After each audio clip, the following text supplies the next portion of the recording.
আমৃত্যু ভালোবাসি তোকে লিখেছেন সালমা চৌধুরী। পার্ট ৩। কোনো এক আশঙ্কায় আবিরের মাথায় চিনচিন ব্যথা অনুভব হয়। ভীতিতে রুদ্ধ হয় তার শ্বাস। বারান্দায় দাঁড়িয়ে আনমনে কি যেন ভেবে যাচ্ছে আবির। দূরে ওই চারটার দিকে তাকিয়ে আছে, চক্ষু চুকর এক মুহূর্তের জন্য সরছে না, পল্লবও পড়ছে না একটিবার তার দুর্বোধ্য দৃষ্টি। হঠাৎ কারো অস্তিত্ব বুঝতে পেরে সাবলীল ভঙ্গিতে নড়ে চড়ে দাঁড়ায়। দৃষ্টি সরিয়ে নেয় চাঁদ থেকে, ঘাড় ঘুরিয়ে দেখে নেয় মানুষটাকে। তারপর ধীরস্থির কণ্ঠে জানতে চাই, কিছু হয়েছে? তানভীর সরল মনে বলে, বড় আব্বু বুঝতে পেরেছে তুমি মারপিট করেছ, তাই তোমাকে সাবধান করতে বলেছে, যেন মারপিটার রাজনীতিতে না জড়াও। আর কিছু? অবহেলায় প্রশ্নটা করলো আবির। না, তেমন কিছু না, ব্যবসার হাল ধরতে বলল। তানভীর উত্তর দিল। আবির, আচ্ছা ঠিক আছে, আর কিছু বলবি? তানভীর, ভাইয়া মাথা ঠান্ডা করো তুমি, বাদ দাও প্লিজ। আমি তোমাকে শুধু জানিয়েছিলাম বিষয়টা।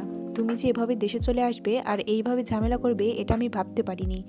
বুঝতে পারলে আমি আগেই ব্যাপারটা সলভ করে ফেলতাম। আবির, তুই আমায় বাদ দিতে বলছিস? বাহ। তানভীর, আমি ওইভাবে কিছু বলিনি ভাইয়া, যা হবার তো হয়েছে। তুমি যা করেছো এরপর আশা করি আর কিছু হবে না, তাই বলছিলাম ওইসব চিন্তা বাদ দিয়ে একটু রেস্ট নাও। অনেকটা জার্নি করে এসেছো। আবির, আচ্ছা তুই এখন যা, এরপর থেকে আমার ব্যাপারে তোকে যেন কেউ কিছু না বলে, এটা সবাইকে বলে দিস। এত বছর বাইরে ছিলাম, এখন তো আমি বাড়িতে আছি, যার যা কথা সব যেন আমায় বলে সরাসরি। আর আগামীকাল 12টার আগে কেউ যেন ডাকতে না আসে আমায়। তানভীর, আচ্ছা আসছি আমি। এতক্ষণে মেঘ খেয়ে ঢেকে গেছে চাঁদ। অসীম দূরত্বে তাকিয়ে কি যেন ভাবছে ছেলেটা। তারপর রুমে ঢুকে দরজা আটকে ব্যাগ থেকে একটা সিগারেট বের করে বারান্দায় বসে সিগারেট জ্বালিয়ে ঠোঁটে ধরে। দৃষ্টি পড়ে দূর গাছের পাতার ফাঁকে ল্যাম্পপোস্টের ক্ষুদ্র আলোর দিকে। তার নিচে 2 থেকে 3টা কুকুর আপন মনে চিল্লাচিল্লি করছে। সিগারেট খাওয়াটা আবিরের নিত্যদিনের অভ্যাস না। যখন সে খুব রাগান্বিত বা চিন্তিত থাকে, বা যখন নিজেকে কন্ট্রোল করার সব শক্তি হারিয়ে ফেলে, তখন সিগারেটের ধোঁয়ার মধ্যে নিজের কষ্ট, রাগ, চিন্তা আর অভিমানগুলোকে উড়িয়ে দেয়। সিগারেটে কয়েকটা টান দিয়ে সিগারেটটা ফেলে দেয়। তারপর টান টান হয়ে শুয়ে পড়ল নিজের বিছানায়। মাথার নিচে 2 হাত রেখে চোখ বুজল। মেঘ খাবার খেয়ে রুমে এসে 2 থেকে 3 ঘন্টা টানা পড়াশোনা করলো। এইচএসসি পরীক্ষা শেষ হলো, 1 মাসও হয়নি, কিন্তু পড়াশোনার যেন 3 গুণ বেড়ে গেছে। অ্যাডমিশনে একটা মস্ত বড় যুদ্ধ, যার একমাত্র অস্ত্র হলো পড়াশোনা। তার সাথে অঙ্গাঙ্গিভাবে জড়িয়ে আছে ভাগ্য। এইচএসসির রেজাল্ট কবে দিবে ঠিক নেই, পাশ করবে কিনা তাও জানা নেই, কিন্তু অনিশ্চিত ভবিষ্যতের জন্য প্রস্তুতি আগেভাগেই নিতে হচ্ছে। বয়সের তুলনায় মেয়েটার পড়াশোনা একটু বেশি এগিয়ে গিয়েছে। 18 বছর বয়সে পা দিল, সবেমাত্র 2 মাস হয়েছে। তার মধ্যে এইচএসসি পরীক্ষা শেষ, কয়েক মাস পরে সে স্নাতক শিক্ষার্থী হতে চলেছে। ভাবতেই কেমন যেন নিজেকে বড় বড় মনে হয় মেঘের। পড়াশোনা শেষ করে নিজের বিছানায় শুয়েছে, হাতে তার নতুন মোবাইল। কিন্তু করবে কি সে? না আছে ফেসবুক, আর না আছে অন্য কোনো অ্যাকাউন্ট। ইউটিউবে ঢুকে কয়েকটা ভিডিও দেখে মোবাইল রেখে দেয়। শুয়ে ভাবতে লাগে আবির ভাইকে ধন্যবাদ জানানো দরকার, কিন্তু সে তো ভয়ে দাঁড়াতেই পারবে না আবিরের সামনে। পুরনো স্মৃতিগুলো ভাবতে থাকে। মেঘ সবেমাত্র 5ম শ্রেণীতে উঠেছিল। বয়সের গণ্ডি 9 থেকে 10 বছরের মাঝামাঝি। তখন মেঘের একটা বন্ধু হয়েছিল, নাম জয়। ছেলেটা স্কুলে নতুন এসেই বন্ধুত্ব করেছিল মেঘের সাথে। ছোটবেলা পিচ্চিদের বন্ধুত্ব যেমন ছিল, চকলেট শেয়ার করা, টিফিন শেয়ার করা, একসাথে খেলাধুলা করা। একটা সপ্তাহ হয়নি তাদের বন্ধুত্বের। 7 দিনের মাথায় আবির স্কুলে গিয়ে মেঘকে আর জয়কে একসাথে খেলতে দেখে। স্কুলের সবার মাঝখানে মেঘের গালে কয়েকটা থাপ্পড় বসিয়ে দিয়েছে এলো, আর রাগান্বিত স্বরে বলেছিল, তোকে যে তার কোনো দিন কোনো ছেলের সাথে কথা বলতে বা খেলতে দেখি তাহলে তোর খবর আছে। তারপর বোনকে টানতে টানতে বাড়ি নিয়ে আসে। একটা বার বোনের দিকে তাকিয়েও দেখেনি। দুগালে আবিরের 5 আঙ্গুলের দাগ বসে গেছিল। সেই যে থাপ্পড় দিয়েছিল, মেঘ 1 সপ্তাহ জ্বরে পড়েছিল। মেঘ ছোটবেলা থেকেই খুব অভিমানী ছিল। ছোট্ট মেয়েটা এই থাপ্পড়ের ভয়ে আর আতঙ্কে আর কখনো আবিরের দিকে চোখ তুলে তাকায়নি। কথা বলা তো দূরের বিষয়, আবির বাসায় থাকাকালীন রুম থেকে বেরি হয়নি মেঘবালিকা। আবিরও কখনো খোঁজ নেয়নি মেয়েটার। ছোট্ট মেঘের মনে তখনই জন্ম নেয় আবির ভাইয়ের প্রতি অভিমান, সীমাহীন অভিযোগ, কষ্ট আর বিতৃষ্ণা। 2 বছর পর দেশ ছাড়ে আবির। এই সময়ের মাঝে মেঘ আবিরের সাথে এক টেবিলে খেতেও বসতো না। আবিরকে দেখলেই যেন ছুটে পালাতো মেঘ। আবির বিদেশে চলে যাওয়ার পর মেঘ আবিরের ভয় থেকে নিজেকে সাবলীল করে আপন মনে রাজত্ব করতে থাকে খানবাড়িতে। আবিরের পাশের রুমটা তার দখলে চলে আসে। আবির থাকলে হয়তো কখনোই সেই রুমে আসতো না। বিদেশ যাওয়ার পর আবির সবার সাথে ভিডিও কলে কথা বলেছে, কিন্তু কথা হয়নি মেঘের সাথে। একবার মেঘের কথা জিজ্ঞেস করেছিল ঠিকই, কিন্তু মেঘ আতঙ্কে কথা বলতে চায়নি। এরপর থেকে আবিরও কখনো মেঘের কথা জিজ্ঞেস করেনি। এত বছর পর ভাই বাড়ি এসেছেন, কখনো দেখা হয়নি তার সাথে, এরই মধ্যে মারপিট করে ফেলেছেন। ছোটবেলায় অনুভূতি প্রকাশ না করতে পারলেও আজও আবিরের কর্মকাণ্ডে কথা শুনে মেঘের মনে একটাই নাম ঘুরছে, সেটা হলো হিটলার। হিটলারের সাথে আবিরের কতটা মিল বা বেমিল তা বিবেচনা করার বিন্দুমাত্র ইচ্ছে নেই তার। মাথায় একটা চিন্তাই ঘুরছে, ধন্যবাদ জানানো উচিত, কিন্তু সে কি আদৌ কথা বলতে পারবে হিটলারের সাথে? এইসব ভাবতে ভাবতে ঘুমিয়ে পড়ল সে। ভোরবেলা থেকেই বাড়িতে রান্নার ধুম পড়ে যায়।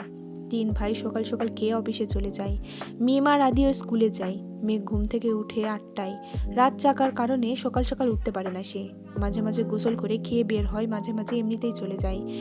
10 থেকে 2টা পর্যন্ত বাইরে কোচিং, তারপর টিউশন শেষ করে বাড়ি ফিরে ফ্রেশ হয়ে খেয়ে একটু ঘুমায়। বিকেলে একটু হই হুল্লোড় করে, তারপর পড়াশোনা করে। এই তার বর্তমান জীবন। আজও তার ব্যতিক্রম হলো না। খেয়ে কোচিংয়ের উদ্দেশ্যে বেরিয়ে পড়েছে। বাসার গাড়ি তাকে দিয়ে আসে, আবার কল দিলে গিয়ে নিয়ে আসে। ঠিক 12টায় ঘর থেকে বের হয় আবির। ধীরগতিতে নিচে আসে। চিন্তিত মুখ দেখে মা মালিহা খান ভীতস্বরে ছেলেকে জিজ্ঞেস করেন, কিছু হয়েছে তোর বাবা? আবির মুখের ভারী ভাব বজায় রেখে উত্তর দিলেন, কিছু হয়নি, খেতে দাও। ছোটবেলায় চঞ্চলতার ছিটেফোঁটাও নেই ছেলেটার মধ্যে। এটা ভেবেই বারবার হতাশ হচ্ছেন মালিহা খান। হঠাৎ চোখে পড়ে ছেলের হাতে ব্যান্ডেজের দিকে। হাতটাও ফুলে গেছে অনেকটা। আবির খাবার খাচ্ছে আর তার মা শান্ত স্বরে ছেলেকে বুঝাচ্ছেন, এটা করো না, সেটা করো না। মনে হচ্ছে 5 বছরের শিশু সে, আগুন পানি চিনে না। যদিও বাবা মায়ের কাছে সন্তানরা সারা জীবনে শিশুই থাকে। খাওয়া শেষে মায়ের থেকে বিদায় নিয়ে বেরিয়ে যায় আবির। মেঘ বাড়ি ফিরেছে 1 ঘন্টা হবে। শাওয়ার নিয়ে নিচে এসেছে খেতে। খাওয়া শেষ। তানভীর রুম থেকে ছুটে এসে জিজ্ঞেস করে, বড় আম্মু, ভাইয়া কোথায়? আজকে ওঠেন মালিহা খান। ও তো 2 থেকে 3 ঘন্টা আগেই খেয়ে বেরিয়ে গেছে। কেন? ইস, মিস করে ফেললাম। মালিহা খান, কি হয়েছে বাবা? মেঘ নীরবে তাকিয়ে ভাই আর বড়াম্মুর কথোপকথন শুনছে আর বোঝার চেষ্টা করছে ঘটনাটা কি। তানভীর ভাইকে কল দিয়ে জিজ্ঞেস করে, কোথায় আছো? আবির কি যেন বলল, শোনা যায়নি। তানভীরের চোখে মুখে উত্তেজনা স্পষ্ট। বড় আম্মু, আম্মু, কাকিমুনি, বাইরে চলো। কেউ প্রশ্ন করার আগেই তানভীর ছুটে গেল বাইরে। তার পিছন পিছন মাদি, মা, কাকিরা সবাই দরজা পর্যন্ত গেল। সবার পিছনে মেঘও গেল সেখানে। এরই মধ্যে বাইকে বাড়ি ঢুকলো আবির। নীল রঙের চকচকে একটা সুন্দর বাইক, হেলমেটটাও নীল। হেলমেট খুলতে খুলতে তাকায় বাড়ির মানুষের দিকে।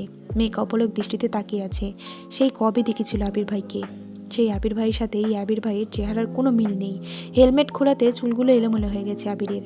চোখে সানগ্লাস, নেভি ব্লু রঙের শার্ট কালো প্যান্টের সাথে ইন করে পড়েছে। হাতে কালো ফিতার একটা ঘড়ি, পায়ে শু জুতা। আপাদমস্তক দেখলো আবিরের হৃৎপিণ্ডের চার প্রকোষ্ঠ ছটফট করতে লাগলো মেঘের। আবিরের দিকে বিপদ দৃষ্টিতে তাকিয়ে আছে সে। আবির বাড়ির সকলের উদ্দেশ্যে বলল, বাইকটা কিনেছি, কেমন হয়েছে? আবিরের কণ্ঠে মেঘের মনের গহীনা ধাক্কা খায়।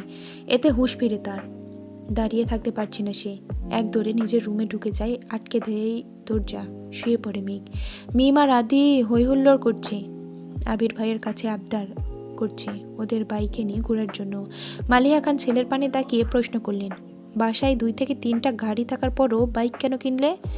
আমার গাড়িতে চলাচল ভালো লাগে না, অবিলীলায় উত্তর দিল আবির। পিচ্চিরা খুশি হলেও খুশি হতে পারেননি মালিহা খান, হালিমা খান আর আকলিমা খান।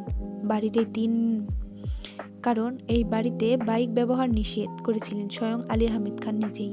তিনি কোনো এক বয়সে বাইকে অ্যাক্সিডেন্ট করেছিলেন, সেই থেকে বাইক কেনা বা বাইকে চলাচল নিষিদ্ধ করেছেন। ইকবাল খানের খুব ইচ্ছে ছিল বাইক কেনার, কিন্তু বড় ভাইয়ের নিষেধ অমান্য করার সাধ্য নেই তার, তাই কিনতে পারেননি। তানভীর খুব করে চাইছিল বাইক কিনতে। রাজনীতির সুবাদে অনেক জায়গায় চলাচল করতে হয়, বাইক থাকলে সুবিধা হয়। বাবা মোজাম্মেল খানকে বলেও ছিল সে, কিন্তু বাবার একই কথা, তোর বড় আব্বু বাইক পছন্দ করে না, তোর দরকার পড়লে তুই একটা গাড়ি সবসময় ব্যবহার করিস, তাও বাইক কেনার নাম মুখে নিস না। আবির বাড়ি ফিরেছে 24 ঘন্টা হবে হয়তো। এরই মধ্যেই বাইক কিনে ফেলেছে। এর পরিণাম কি হবে তা ভেবেই ভয়ে আটকে যাচ্ছেন বাড়ির 3 বউ। অষ্টাদশী হৃদয় কাঁপছে, কেমন জানি অস্থির লাগছে সবকিছু। পরিচ্ছন্ন নয়নে তাকিয়ে আছে রুমের জানালার দিকে, দৃষ্টি তার অসীম দূরত্বে। কি ভাবলো কতক্ষণ, হঠাৎ ঝলমলিয়ে উঠল মেঘের। সঙ্গে সঙ্গে চোল শক্ত করে নিজেকে নিজে প্রশ্ন করলো, বাই এনি চান্স আমি কি হিটলারের উপর ক্র্যাশ খেয়েছি?